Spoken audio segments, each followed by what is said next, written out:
The United States has had a long history of favoring certain migrants from particular countries over other countries, particularly migrants of European descent and Asian descent over migrants from countries like Sub-Saharan Africa or the Caribbean or ethnic minorities.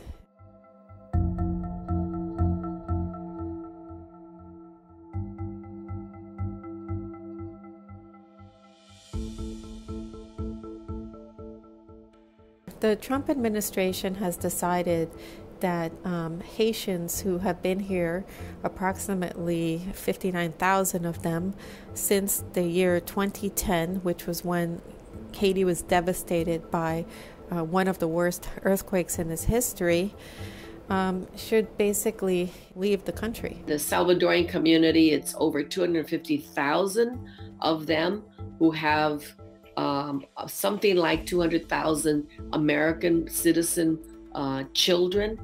In economics, we always talk about like the accumulation of wealth.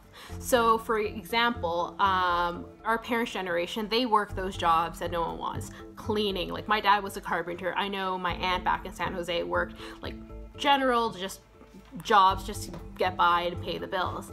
But the idea of like accumulation of the next generation, that is essentially what the bigger opportunity is.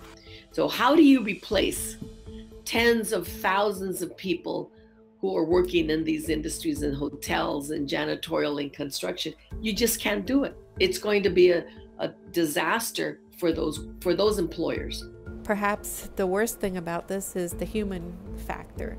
You have people who've been here approximately 10 years. You've had people have children here, and this is the country that they know. This is where they're being educated.